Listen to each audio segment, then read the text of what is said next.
बच्चे, ठीक है। और बच्चे कैसे हैं आप लोग, ठीक है। और जो लास्ट लेक्चर हुआ था बच्चे वो हमारा नागरिकता का था और मैंने आर्टिकल 5 से लेकर 11 तक आपको बता दिया। ये भी बता दिया बच्चे कि भारत देश में नागरिकता कितने प्रकार से ली जा सकती है। ये भी बता दिया कि भारत देश में कानून बनाने का अधिकार किसका है, पार्लियामेंट का है बेटा। और ये भी मैंने बता दिया कि बच्चे भारत देश में नागरिक कितने प्रकार से ली जा सकती है और कितने प्रकार से नागरिकता का भारत में अंत हो सकता है बच्चे। मैंने ये भी बताया था कि नागरिकता अधिनियम 1955 में अब तक 6 बार संशोधन किया गया था, जिसमें बच्चे आपने देखा होगा 1986 में मैंने कहा था कि बच्चे जन्म के समय माता पिता में से एक को भारतीय होना अनिवार्य किया गया। 1992 में बेटा सिर्फ माता के आधार पर भी नागरिकता का प्रावधान किया गया। 2003 में जब सिटीजनशिप इंडिया एक्ट आया बेटा, तो उसी समय क्या कहते हैं बच्चे, हमारे यहाँ PIO का प्रावधान किया गया। 2005 में हमने OCI का प्रावधान किया बच्चे। 2015 में हमने बच्चे PIO को शिफ्ट कर दिया OCI में। और फिर बच्चे 2019 के बारे में हमको बात करनी है बच्चे। यहाँ पर 3 चीज़ों के बारे में हम बात करेंगे बच्चे। NPR बात करेंगे, NRC के बारे में बात करेंगे और CAA के बारे में बात करेंगे बच्चे। अब थोड़ा सा NRC के बारे में होता है national register of citizenships. Clear हो जाएगा, नेशनल रजिस्टर ऑफ, तो इसको बच्चे हेडिंग डाल दीजिए सिटीजनशिप अमेंडमेंट एक्ट 2019, नागरिकता संशोधन अधिनियम। कौन से सन में आया बच्चे, 2019। 12 नवंबर 2019 को राष्ट्रपति ने इस पर बच्चे सिग्नेचर किया था। राष्ट्रपति ने इस पर सिग्नेचर किया। कितने नवंबर को, 12 नवंबर 2019 को। नोट कर लीजिएगा। और आपको पता ही है सर कि भारत देश का राष्ट्रपति कौन है, रामनाथ कोविंद, महामहिम श्री रामनाथ कोविंद। नोट कर लीजिए बच्चे, नागरिकता संशोधन अधिनियम 2019 कितने नवंबर को बच्चे, 12 नवंबर 2019 को राष्ट्रपति ने इस पर क्या किया बच्चे, सिग्नेचर किया। यहाँ पर एक शब्द और आएगा sir, NRC, national register of citizenship.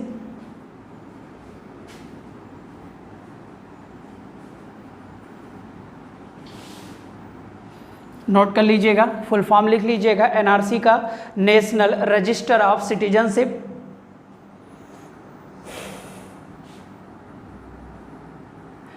National population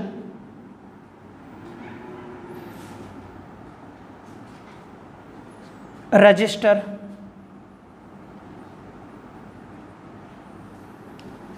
ये तीनों का फुल फॉर्म लिखिए बच्चे। इसे CAA कहते हैं, कहीं बच्चे लिखा मिलेगा CAA, सिटीजनशिप अमेंडमेंट एक्ट 2019, नागरिकता संशोधन अधिनियम 2019। और ये कब आया तो आपको भी पता है 2019। राष्ट्रपति ने इस पर सिग्नेचर कब कर दिया, तो 12 नवंबर 2019 को बच्चे। NRC का फुल फॉर्म होता है नेशनल रजिस्टर ऑफ सिटीजनशिप, और बच्चे NPR का फुल फॉर्म होता है नेशनल पॉपुलेशन रजिस्टर।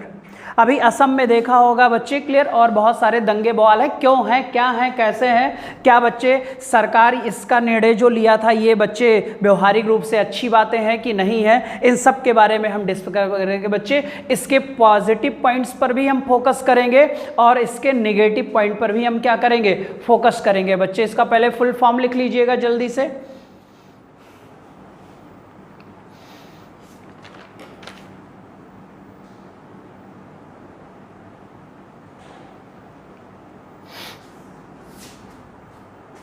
हो गया होगा,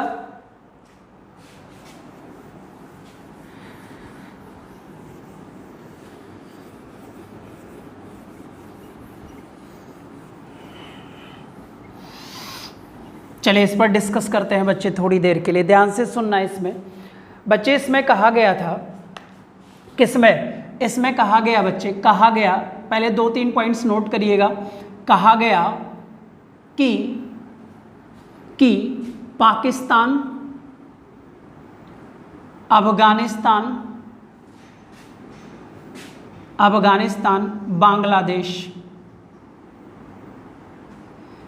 बांग्लादेश के जो हिंदू, बौद्ध धर्म, जैन, पारसी, ईसाई, सिख, नोट करिएगा, कहा गया कि पाकिस्तान, अफगानिस्तान, बांग्लादेश के जो हिंदू, बौद्ध, जैन, पारसी, ईसाई, सिख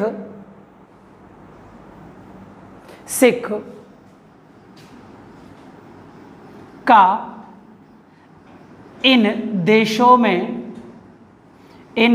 में क्या हुआ हो, शोषण हुआ हो, और ये भारत में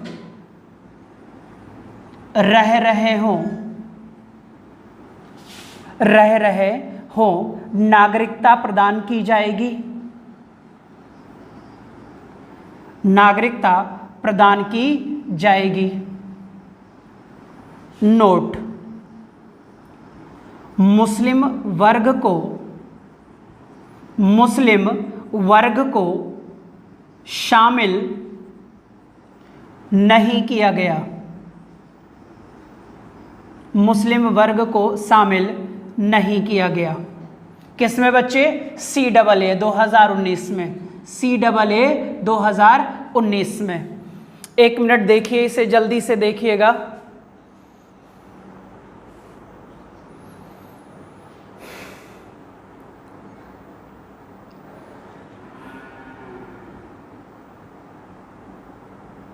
यहाँ पर एक डेडलाइन भी है, 31 दिसंबर 2014 से पहले, अभी मैं लिख दूंगा बच्चे, 31 दिसंबर 2014 से पहले जो बच्चे नागरिक भारत में वैध और अवैध, अभी बताते डिफरेंस आ रहा बेटा, 31 दिसंबर 2014 से पहले पाकिस्तान, अफगानिस्तान और बांग्लादेश के वह नागरिक बच्चे जो हिंदू धर्म से संबंधित हैं, बौद्ध धर्म से संबंधित हैं, जैन धर्म से संबंधित हैं, पारसी है, ईसाई है और क्या है, सिख है, लेकिन इसमें किसे काउंट नहीं किया गया, मुस्लिम वर्ग को काउंट नहीं किया गया। और इन देशों में यानी पाकिस्तान, अफगानिस्तान में इनका क्या हो रहा हो, शोषण हो रहा हो बच्चे, एक्सप्लॉयटेशन हो रहा हो, तो ऐसे लोग अगर शरणार्थी के रूप में, ऐसे लोग अगर बच्चे अपने धर्म और अपनी चीजों को बचाने के लिए उस देश को छोड़ दिए हो, यानी पाकिस्तान और अफगानिस्तान और बांग्लादेश को क्या हो, छोड़कर किसी अन्य राष्ट्र में जाकर रहना उन्होंने क्या कर दिया, रिफ्यूजी के रूप में, शरणार्थी के रूप में रहना क्या कर दिया हो,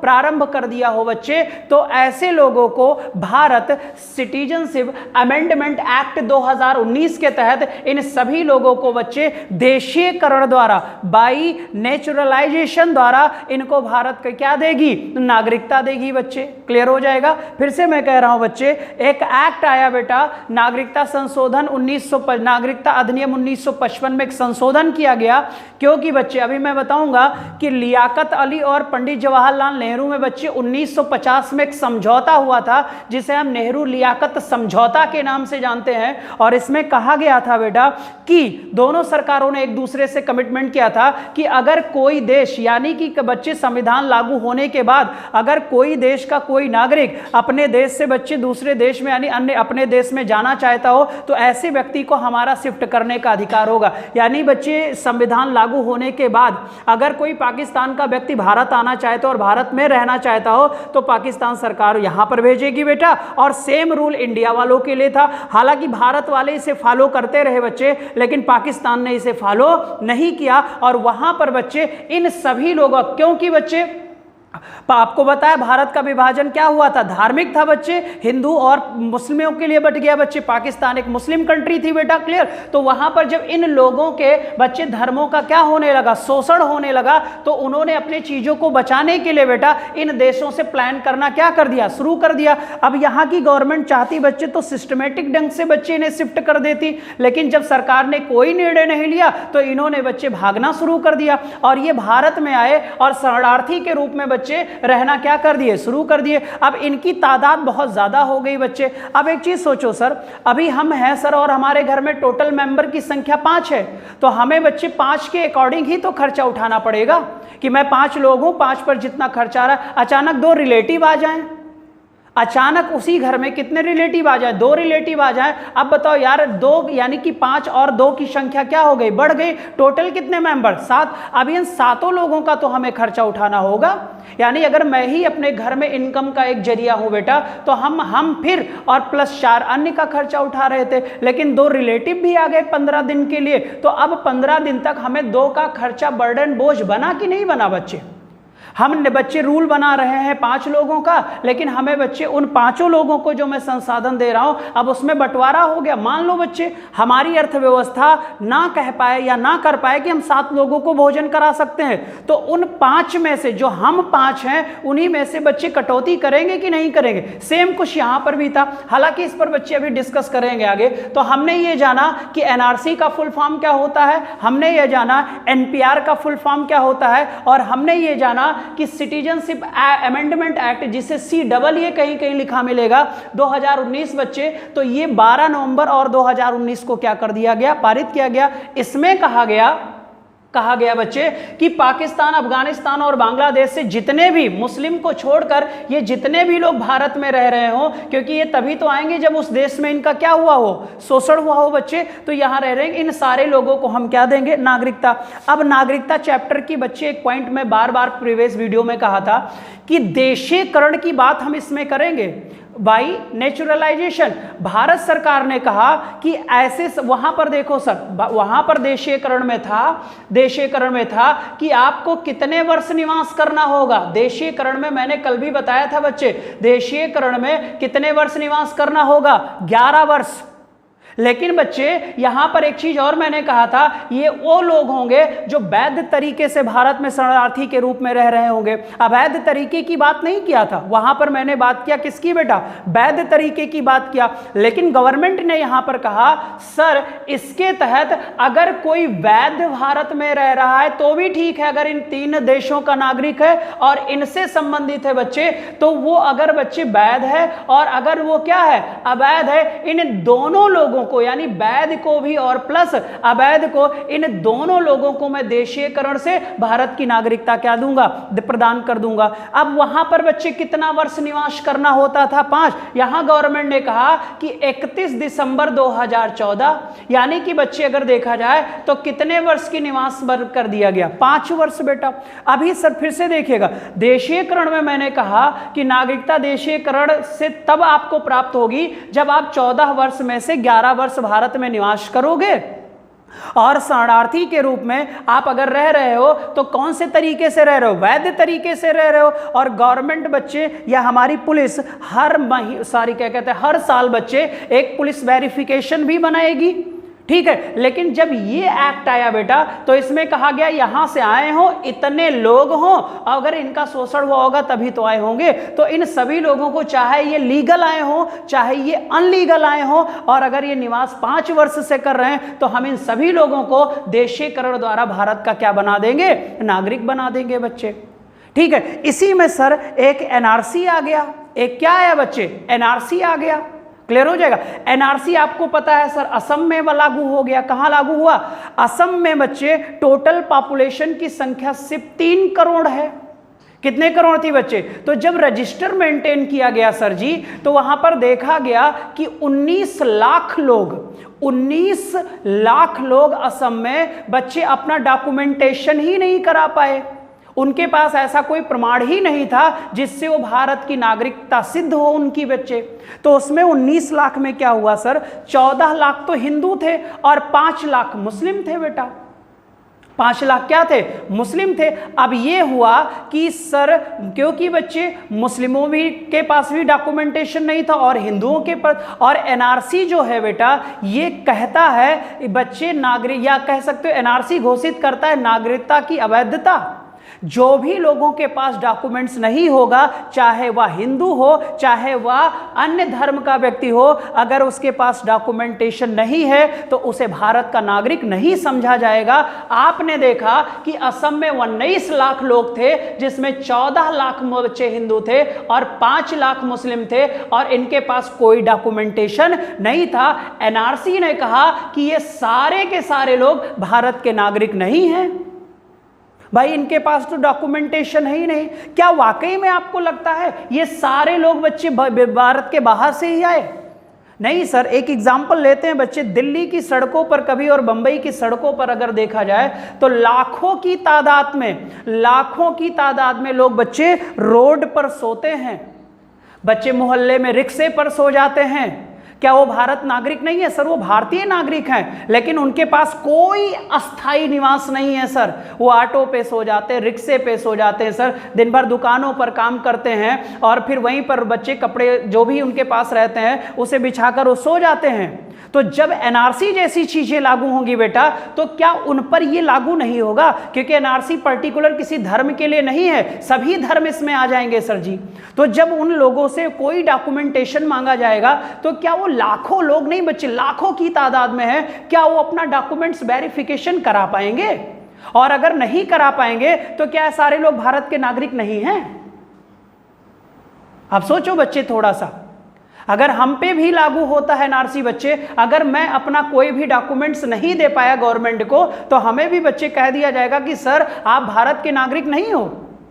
और आपने देखा होगा सर, ऐसे लोगों की तादाद बहुत ज़्यादा है, लेकिन हमारी गवर्नमेंट ने कहा कि सर मैं अपने देश की सुरक्षा के लिए कर रहा हूं। ठीक है सर, आपकी सुरक्षा मस्ट है, लेकिन आनन फानन कोई कानून नहीं लाया जा सकता बच्चे। इसके लिए आपको व्यवहारिक रूप प्रदान करना होगा। आप ये सोचो कि ये करोड़ों लोग कहाँ जाएंगे, क्योंकि बच्चे अगर ये बाहर से भी आए हैं तो कोई भी बाहरी सरकार इन्हें एक्सेप्ट नहीं करेगी, तो फिर इनके लिए रहने खाने की व्यवस्था फिर कौन करेगा? हमारी ही गवर्नमेंट को करना होगा। तो अब एक चीज बताओ बच्चे, फिर लाने की जरूरत क्या थी? बेटा जब अमित शाह जी हमारे गृह मंत्री, उनसे क्वेश्चन किया गया, सर ऐसे तो बहुत लोग हैं, जब हमारी मीडिया ने बच्चे इस पर किया, कवर्ड करके इसको शो किया, तब उन्होंने एक चीज कहा सर हंसते हुए कि अगर कोई पड़ोसी 4-5 लोग बच्चे एक गवाह के रूप में क्या करते हैं बच्चे, एक गवाह के रूप में कहते हैं कि यह व्यक्ति जन्मजात भारत से ही रह रहा है या भारत में रह रहा है, तो ऐसे व्यक्ति को क्या मान लिया जाएगा? भारतीय नागरिक। तो फिर एनआरसी की क्या जरूरत थी? जब ऐसे ही बच्चे हमें नागरिकता देनी थी तो फिर एनआरसी को लाने की कोई आवश्यकता नहीं थी। फिर गवर्नमेंट ने कहा नहीं सर मैं लाऊंगा इसे। तो फिलहाल एनआरसी के मुद्दे को बच्चे भारत देश में रोक दिया गया है। लेकिन बच्चे ये चीजें, हाँ एक और चीज है सर, अब यहां पर विरोध बच्चे इसको लेकर नहीं है भारत देश में, CAA को लेकर भारत देश में विरोध नहीं है। भारत देश में जो दंगे माहौल बने वो एनआरसी को लेकर मिले बच्चे, और अच्छे खासे लोगों ने विरोध दंगे किए बच्चे, है ना। दिल्ली में भी आपने देखा और बहुत जगह, असम में भी बच्चे 19 लाख लोगों के साथ ऐसा किया गया, उन्हें एक्सेप्ट ही नहीं किया गया।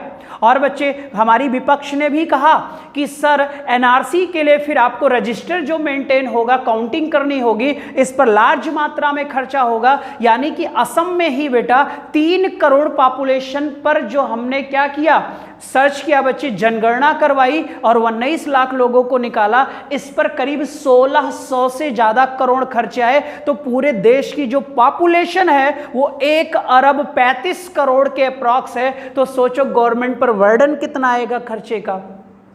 तब उन्होंने बच्चे, जब यहां पर यह हुआ कि 14 लाख हिंदू भी हैं जिनके पास कोई डॉक्यूमेंट्स नहीं है, तब हमारी गवर्नमेंट ने बच्चे CAA को पारित कराकर 12 नवंबर 2019 को राष्ट्रपति से सिग्नेचर करा दिया गया और कहा गया कि चाहे ये वैध तरीके से इंडिया में रह रहे हो, इतने लोग बच्चे हिंदू, बौद्ध, जैन, धर्म, पारसी, सिख बेटा, चाहे वैध रह रहे हो चाहे अवैध रह रहे हो, इन सभी को भारत देश में देशीकरण द्वारा क्या कर दिया जाएगा, नागरिकता दे दिया जाएगा। अगर ये कितने वर्ष से निवास कर रहे हो, 5 वर्ष से, पहले ये कितने वर्ष था बेटा, 11 वर्ष था।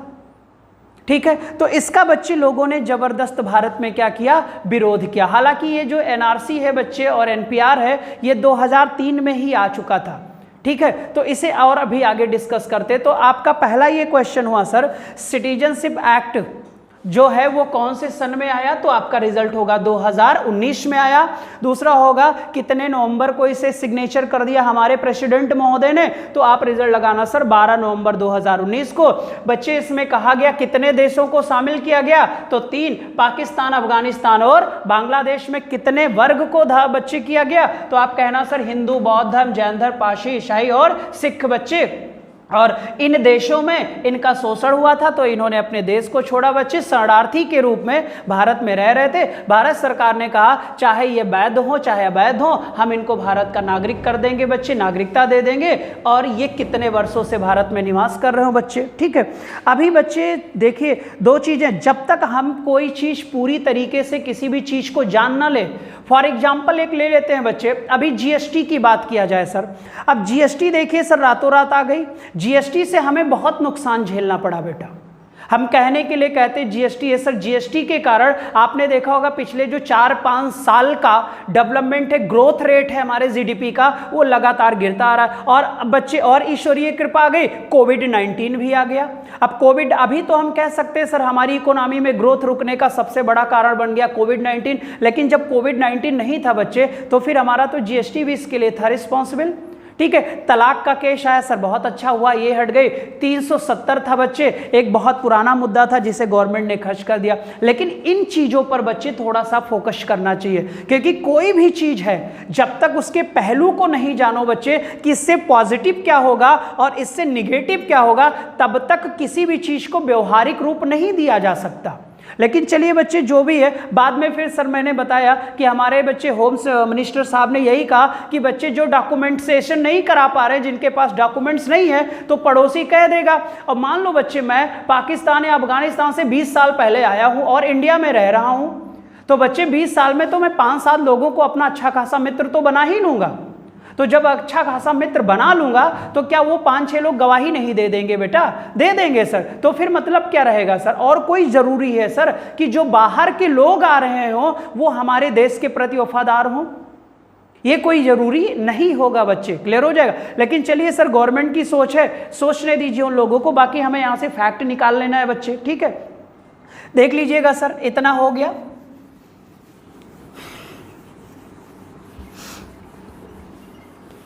तो बच्चे CAA में किसको शामिल नहीं किया गया, तो आपका रिजल्ट होगा सर मुस्लिम वर्ग को शामिल नहीं किया गया। अगर मैं पूछूं CAA 2019 में कितने देशों के लोगों को शामिल किया गया, तो आप रिजल्ट लगाओगे सर 3 देश हैं। कौन कौन से देश शामिल हैं सर? पाकिस्तान और अफगानिस्तान और बांग्लादेश। बच्चे मैं पूछूंगा क्या इसमें मुस्लिम वर्ग के लोगों को भी बच्चे नागरिकता का अधिकार है, तो आप बोलोगे सर मुस्लिम वर्ग के लोगों को इसमें नागरिकता का कोई अधिकार नहीं दिया गया है। इसीलिए बच्चे इसका अच्छा खासा थोड़ी क्या कहते हैं NRC का अच्छा खासा भारत में क्या हुआ बच्चे, विरोध हो गया, ठीक है। अब बच्चे फिर से देखिएगा सर, CAA जो 2019 था सर, इसका विपक्ष ने क्या किया? विरोध किया। विपक्ष ने क्या किया बच्चे? विरोध किया था।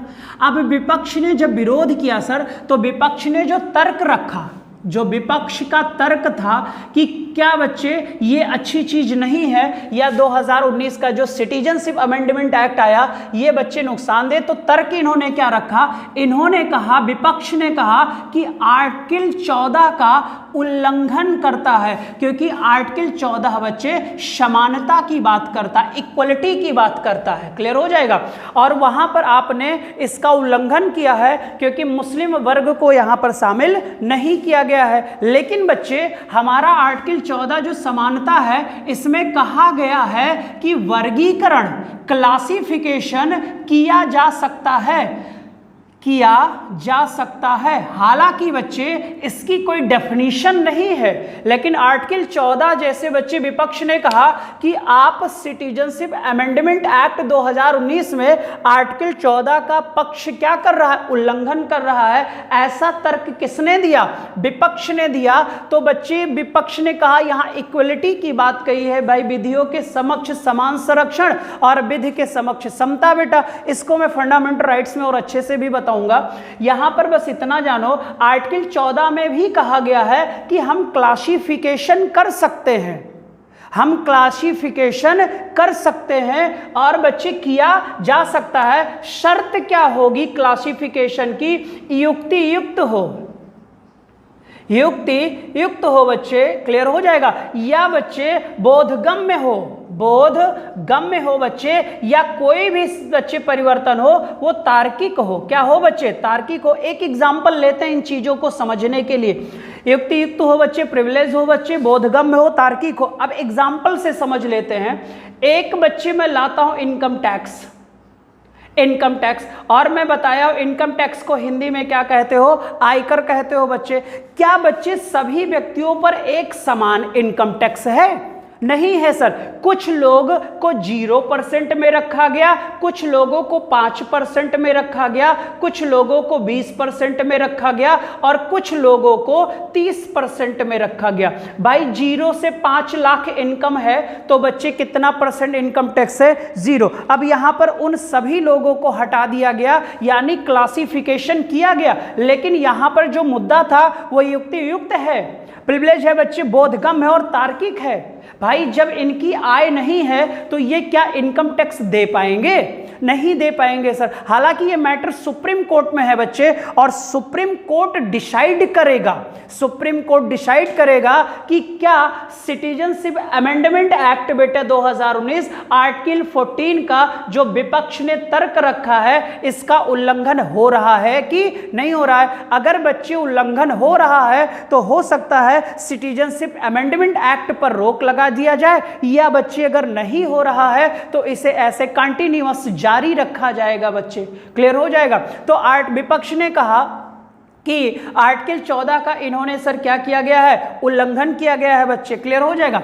फिर सर अगला जो इन्होंने तर्क रखा था, अगला जो इन्होंने तर्क रखा था, अगला इन्होंने जो तर्क रखा, हमने कहा था बच्चे, जब मैं आपको प्रेम्बल पढ़ा रहा था, प्रस्तावना पढ़ा रहा था, तो मैंने कहा था प्रेम्बल में कि भारत देश एक धर्मनिरपेक्ष यानी पंथ निरपेक्ष राष्ट्र है।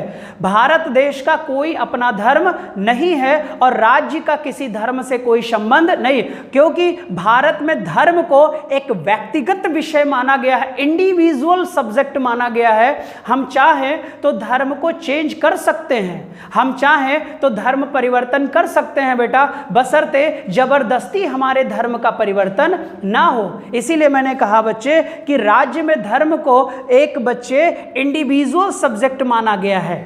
हमारी गवर्नमेंट का कोई धर्म नहीं है, सर्वे धर्म, सभी धर्म एक समान है। तो हमारे विपक्ष ने कहा कि धर्म निरपेक्षवाद किया इन्होंने, धर्म निरपेक्षवाद किया बच्चे, सेकुलरिज्म किया इन्होंने। सभी धर्म जब एक समान है तब इनको बच्चे सभी धर्मों को शामिल करना चाहिए, एक वर्ग को छोड़ना नहीं चाहिए, ऐसा हमारे विपक्ष ने कहा बच्चे। तीसरा था बच्चे असम समझौता। तीसरा क्या था बच्चे? एक असम समझौता था, इस पर आगे डिस्कस करेंगे बच्चे। और ये असम समझौता हुआ था 1985 में। CAA का विरोध बच्चे विपक्ष ने ये तर्क प्रस्तुत किए थे कि सर आर्टिकल 14 का समानता का उल्लंघन कर रहा है सिटीजनशिप एक्ट इंड बच्चे, और धर्मनिरपेक्षवाद है, और असम समझौते का क्या है? उल्लंघन हो रहा है यहाँ पर। ये विपक्ष ने क्या रखा? तर्क रखा था बच्चे, क्लियर हो जाएगा, तर्क रखा था। हालांकि मैंने कहा कि सुप्रीम कोर्ट निर्धारित करेगी, क्योंकि हमारे फंडामेंटल राइट्स की, हमारे फंडामेंटल राइट्स का जो पिता है, संरक्षक है, वो सुप्रीम कोर्ट है बेटा। कौन है? तो सुप्रीम कोर्ट इस बात का निर्णय लेगा बच्चे कि ये तर्क इनके सही हैं कि इनका तर्क सही है नहीं है। धर्मनिरपेक्षवाद, सभी धर्म एक समान है, तो फिर इन्होंने मुस्लिम धर्म को क्यों छोड़ दिया बच्चे, क्लियर हो जाएगा। इतनी बात बताओ समझ में आई? इतनी बात बताओ समझ में आई? CAA भी बताया बच्चे, और अभी बहुत सारा है, लंबा है थोड़ा सा ये। NPR NRC भी बताया, अभी NCR को और अच्छे से डिस्क्राइब करेंगे बेटा, ठीक है। ये विपक्ष ने बच्चे तर्क रखा था और इन्होंने क्या किया सर? विरोध किया। फिर से एक बार देखिएगा, हमने आपको कल प्रीवियस वीडियो ज़रूर देखिएगा, और प्रीवियस वीडियो में हमने 5 प्रकार में एक बच्चे नेचुरलाइजेशन की बात किया था, देशीयकरण। और देशीयकरण से भी भारत में बच्चे शरणार्थियों को क्या मिलती थी? नागरिकता। लेकिन यहाँ पर कितने वर्ष का रिकॉर्ड होना चाहिए? और इन लोगों को बच्चे वैधता होनी चाहिए, क्या वैध, लीगल होना चाहिए बच्चे, कि ये लीगल तरीके से भारत में निवास कर रहे हैं, अनलीगल तरीके से नहीं कर रहे हैं। ठीक है, क्लियर। लेकिन बच्चे देशीयकरण में इस बार इसके तहत परिवर्तन कर दिया गया, और ये जो 11 वर्ष था इसे घटाकर कितना वर्ष किया गया? 5 वर्ष कर दिया गया। और यहाँ पर बच्चे 5 वर्ष के साथ साथ यहाँ पर सिर्फ वैध की बात हुई थी, यहाँ पर लीगल भी ऐड किया, और प्लस अगर अनलीगल तरीके से भी रह रहे हैं तो उन्हें भी एक्सेप्ट कर लिया जाएगा, बशर्ते ये 3 देशों के निवासी हों, बच्चे आए हों 3 देशों से, पाकिस्तान, बांग्लादेश और अफगानिस्तान, और धर्म में मुस्लिम धर्म का कोई व्यक्ति इसमें ना हो। क्लियर। अब ये देखिएगा सर, पुराना डाटा था और ये अब नया हो गया। 5 वर्ष 31 दिसंबर 2014 से पहले का डेटा लिया गया बच्चे। 31 दिसंबर 2014 से पहले का डाटा यहां पर लिया गया। इतनी बात बताओ समझ में आई कि नहीं आई? जल्दी से बच्चे बोलो। जैसे बच्चे एक मेरा अपना पर्सनल व्यू है बच्चे, हालांकि ये जो तर्क सरकार ने दिया था इसका तो फिलहाल मुझे समझ में नहीं आया। जैसे एक एग्जांपल मैं दे देता हूँ बच्चे, कुछ अहमदिया मुस्लिम भी पाकिस्तान में रहते हैं और उनका अत्यधिक मात्रा में बच्चे, अपने धर्म में भी अपने धर्म के लोगों का शोषण किया जाता है बेटा। तो अहमदिया जो मुस्लिम थे बेटा, इनका पाकिस्तान में जब शोषण शुरू हुआ तब इन लोगों ने सर क्या क्या शरणार्थी के रूप में भारत देश में शरण ले लिया। तो बहुत सारे ऐसे अहमदिया मुस्लिम हैं बच्चे जो भारत देश में शरणार्थी के रूप में रह रहे हैं। तो हमारी सरकार का कहना था बच्चे, विपक्ष का कहना था फिर इन लोगों का भी तो शोषण हुआ है अपने ही देश में, तो इनको भी थोड़ी सी बच्चे रहब किया जाए और इनको भी नागरिकता क्या दिया जाए, प्रदान किया जाए, जैसे उन सारे लोगों को दिया जा रहा है बच्चे। ठीक है, लेकिन हमारी गवर्नमेंट ने उन लोगों को बच्चे एक्सेप्ट नहीं किया। ठीक है, अब देखिए बच्चे एनआरसी पर डिस्कस करते हैं, क्योंकि एनआरसी पर ही ये आएगा बच्चे।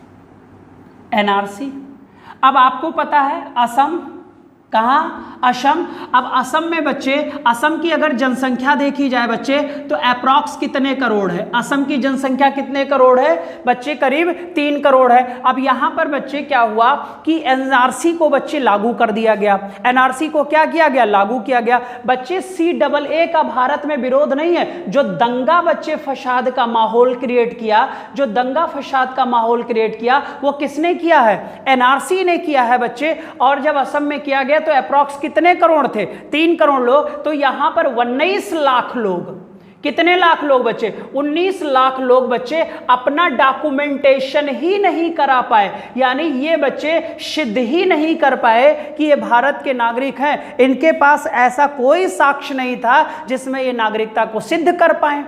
तो गवर्नमेंट ने कहा भाई जब आप एनआरसी के तहत सिद्ध नहीं कर पा रहे हो तो आप भारत के नागरिक नहीं हो। और बच्चे कितने लाख लोग? 19, जिसमें हिंदू कितने थे बच्चे? 14 लाख। और मुस्लिम कितने थे? 5 लाख। ये मुस्लिम थे बच्चे और ये क्या थे?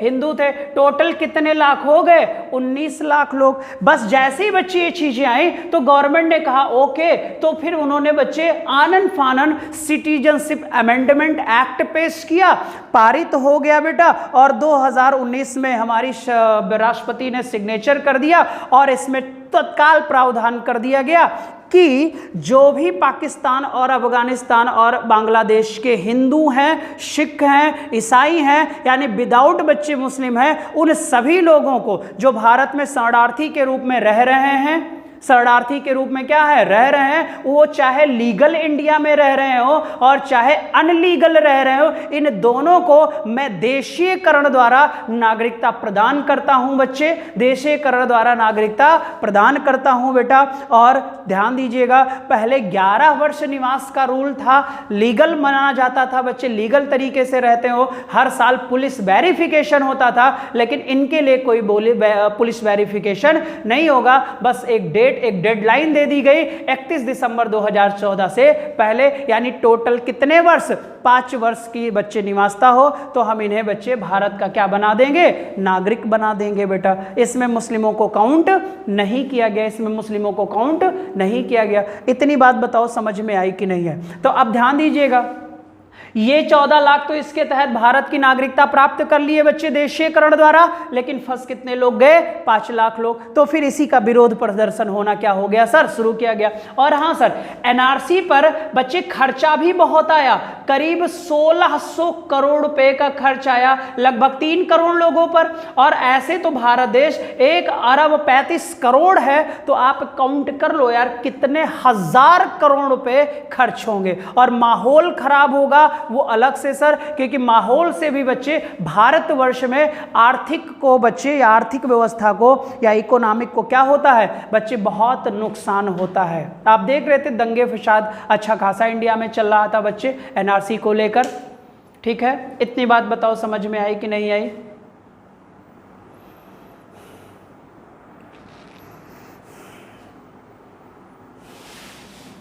उम्मीद है समझ में आ गया होगा।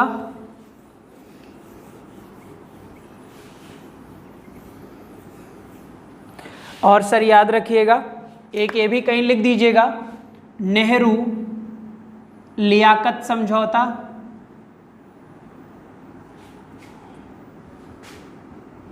1950 में हुआ था। और इसमें कहा गया था कि बच्चे सरकार कार्य करेगी, जो लोग अपने देश में शिफ्ट होना चाहते थे उनको शिफ्ट करना है। और बच्चे भारत ने तो इसको फॉलो किया, लेकिन पाकिस्तान सरकार ने जब इसको फॉलो नहीं किया तो वहाँ पर बच्चे अल्पसंख्यकों का शोषण हुआ, क्योंकि मुस्लिम कंट्री थी पाकिस्तान बच्चे, अफगानिस्तान भी है, बांग्लादेश भी है। तो जब शोषण हुआ तो लोगों ने वहाँ से भागना क्या कर दिया, शुरू कर दिया। और शरणार्थी के रूप में वो इंडिया में बच्चे क्या करने लगे, लीगल और अनलीगल तरीके से प्रवेश करने लगे बेटा। क्लियर।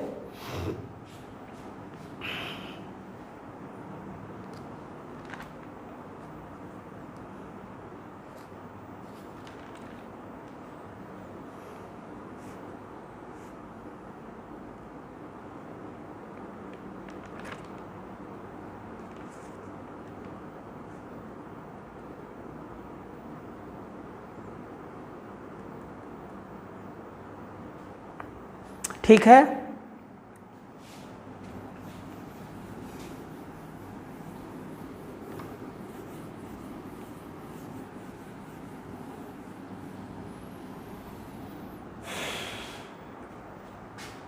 चलिए अब एनआरसी की बात करते हैं बच्चे। फुल फॉर्म बता चुका हूं।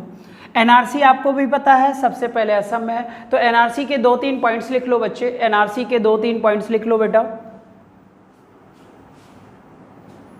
एनआरसी के 2-3 पॉइंट्स लिख लो बेटा।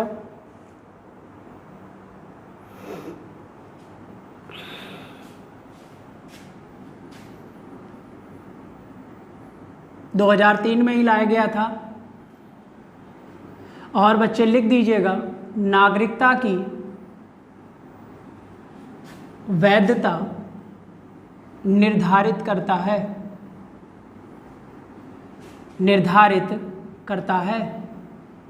बच्चे यहाँ पर पर्टिकुलर कोई धर्म नहीं होता सर, जो भी डॉक्यूमेंट्स नहीं दिखा पाएगा सर इसके तहत उस सारे लोगों को बच्चे डॉक्यूमेंटेशन नहीं करा पाएंगे तो उन्हें हम बच्चे नागरिक एक्सेप्ट नहीं करेंगे। ठीक है, तो नागरिकता की क्या निर्धारण करता है बच्चे, वैधता तय करता है। लिख देना यहाँ पर, नागरिक किसी भी धर्म का हो,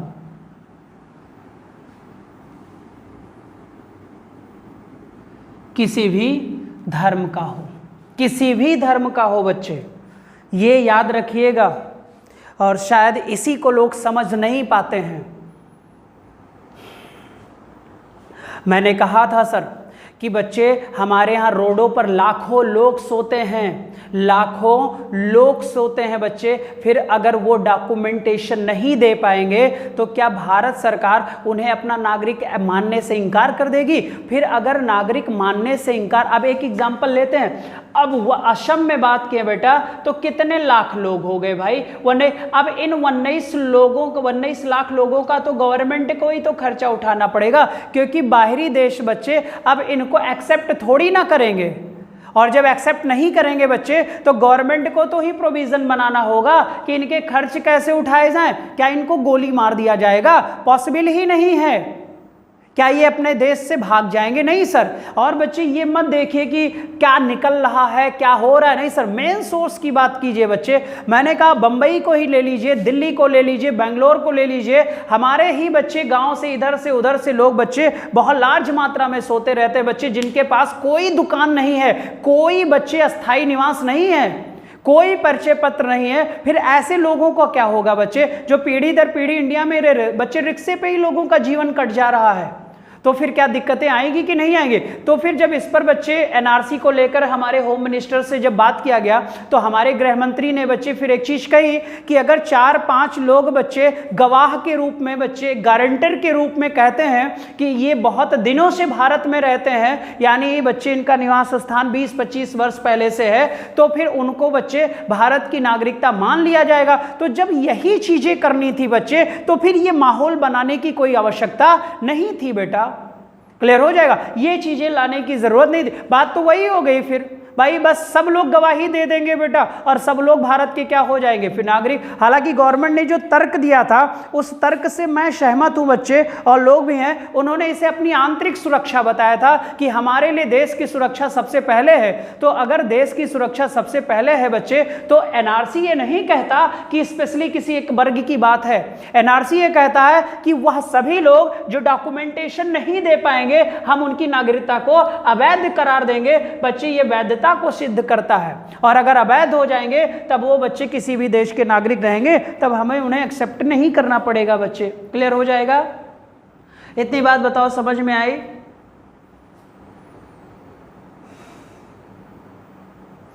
अब इसमें बच्चे यही है कि जो भारत में भी जन्मा है और डॉक्यूमेंट्स नहीं है, तब उसे भारत का नागरिक नहीं माना जाएगा। क्या ये उचित होगा बच्चे? नहीं, ये अनुचित है बेटा। बहुत सारे लोग हैं सर, यहाँ पर पर्टिकुलर किसी धर्म की बात मत करिएगा, यहाँ पर सभी धर्म के लिए है सर, हिंदू मुस्लिम सिख ईसाई जितने भी लोग हैं सर, सबके लिए है। हमारे गाँव में भी मान लो और हमारे घरों में भी डॉक्यूमेंट्स वेरिफिकेशन होगा। जिसका डॉक्यूमेंट्स नहीं निकलेगा वो भारत का नागरिक नहीं होगा। हालांकि भारत सरकार ने इसे बच्चे जब इन चीजों का विरोध देखा तो इसे ठंडे बस्ते में किया, यानी इसे अपने पास रोक लिया है। अभी तक इसे बच्चे लागू नहीं किया गया, सिर्फ असम का ही डाटा मिलता है बच्चे अभी तक, ये आप याद रखिएगा। फिर गवर्नमेंट ने सर CAA का प्रावधान कर दिया और वो कह दिया बच्चे की लीगल, तो लीगल का तो वेरिफिकेशन हो रहा है, लेकिन सर जो बाहरी लोग हैं अगर वो अनलीगल तरीके से रह रहे हैं तो क्या वो वाकई में इंडिया के प्रति वफादार होंगे? ये सोचने पर मजबूर है बच्चे करते हैं पॉइंट्स। ये व्यवहारिक पक्ष बच्चे लाना ही पड़ेगा। फिर जो अन्य वर्ग के लोग हैं, फिर आप डिसाइड कैसे करोगे कि कौन से धर्म के लोग हैं? फिर तो बच्चे बहुत बवाला हो जाएगा। क्लियर हो जाएगा? और इन्हीं सब चीज़ों को लेकर बच्चे सुप्रीम कोर्ट में है, पक्ष ने भी अपना पक्ष रखा है, विपक्ष ने भी रखा है बच्चे। क्लियर? तो याद रखना एनआरसी जो 2003 में आई थी बच्चे, उसे अब असम में शुरू किया गया। तो नागरिकता की वैधता का निर्धारण करता है कि नागरिक किसी भी धर्म का हो, नागरिक किसी भी धर्म का हो बच्चे, उसकी वैधता को सिद्ध करता है कौन? एनआरसी बच्चे।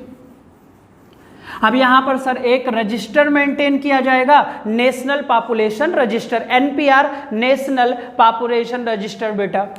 ठीक है, लिख दीजिएगा NPR, नेशनल पॉपुलेशन रजिस्टर। ये भी बच्चे 2003 में है, लेकिन ये लागू हुआ है बच्चे 2010 में। डेट नोट कर लीजिएगा। लागू कब है? 2010 में बेटा। लागू कब है? 2010 में।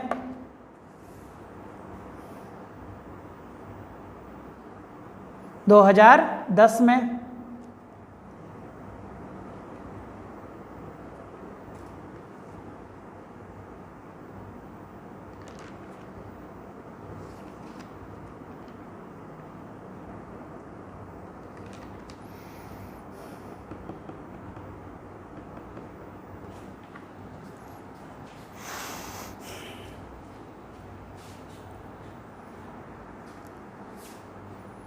ठीक है, अब कुछ पॉइंट सुनिएगा बच्चे, ध्यान से देखिएगा, एक बार पढ़ लीजिए जरा सरसरी नज़र से, जितने भी पॉइंट्स लिखे हैं उसे देख लीजिएगा जरा कॉपी में।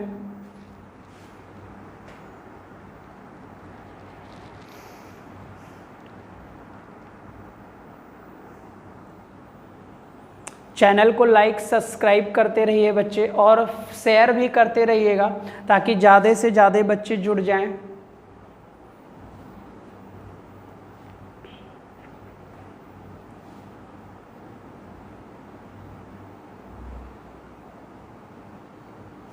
उम्मीद है समझ में आ गया। अब ध्यान से सुनिएगा बच्चे, एनआरसी का फुल फॉर्म क्या है? एनआरसी का फुल फॉर्म क्या है? एनआरसी का फुल फॉर्म क्या है? जल्दी से बताओ बच्चे।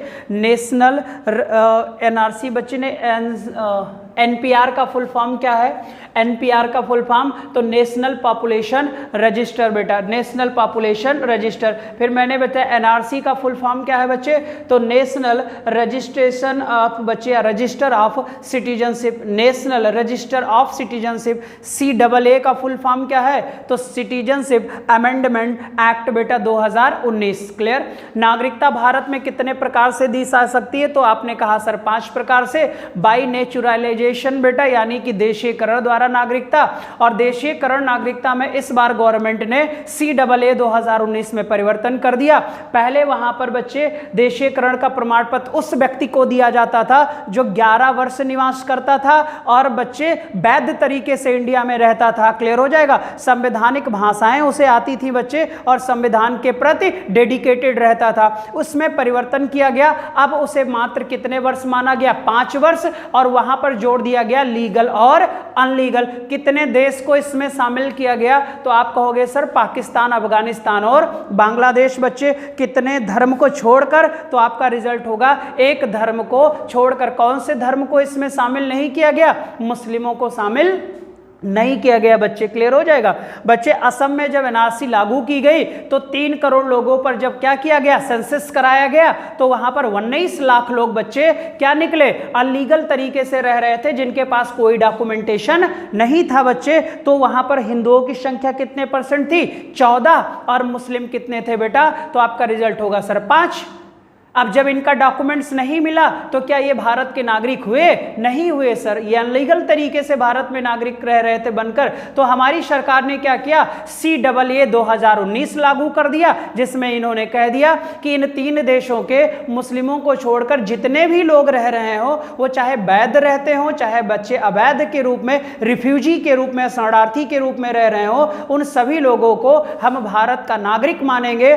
शर्त होगी कि वो 5 वर्ष से भारत में निवास कर रहे हो, यानी एक डेड डेट दी गई, डेडलाइन दे दी गई 31 दिसंबर 2014 से पहले।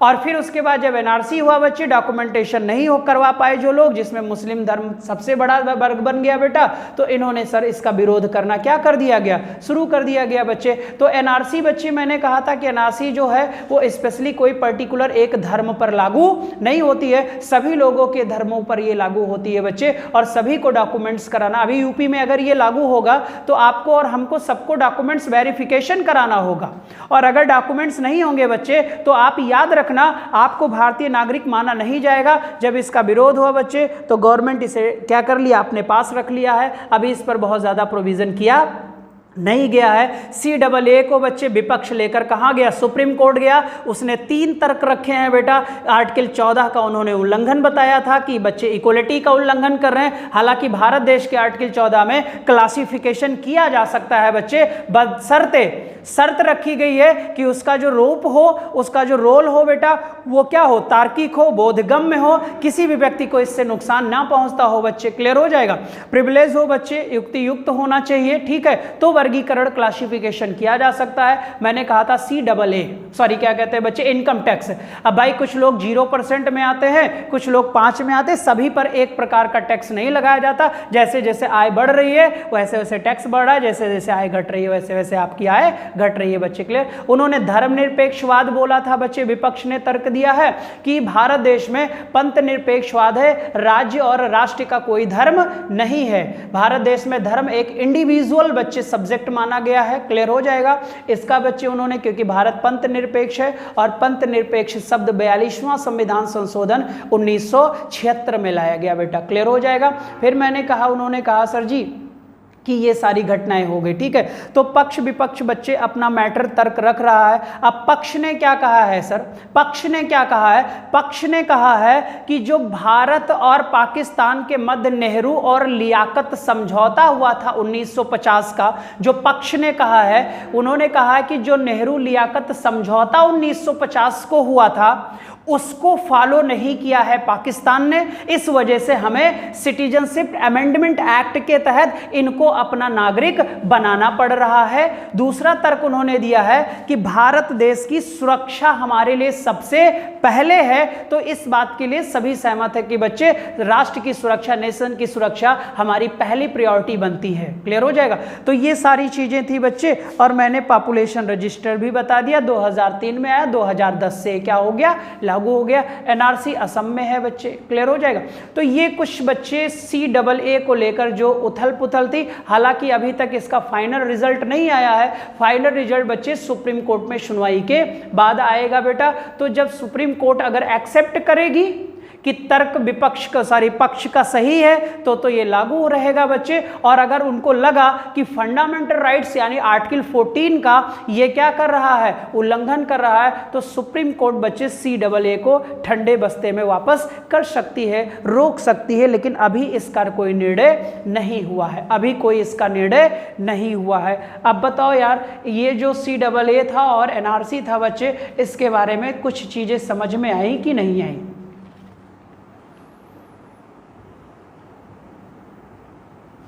कुछ चीजें समझ में आई कि नहीं आई?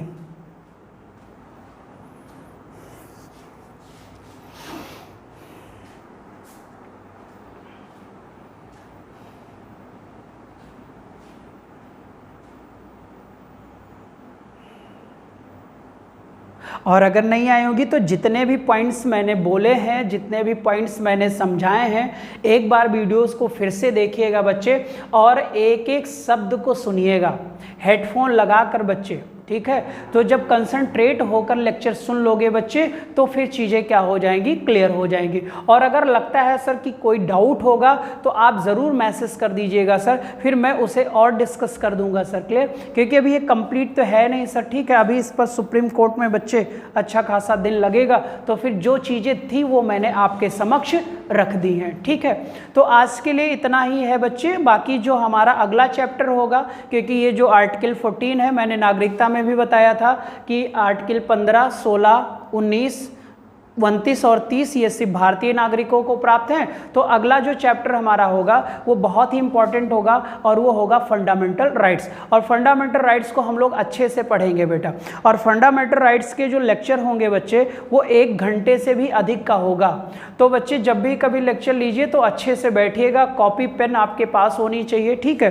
तो चलो चलते हैं बच्चे, आज के लिए बस इतना ही था, ठीक है। और जहाँ पर भी लग रहा हो कि सर ये चीज़ें नहीं समझ में आई हैं, तो ज़रूर मैसेज डाल दीजिएगा, तो उसे और क्लियर करने का प्रयास करूंगा, ठीक है।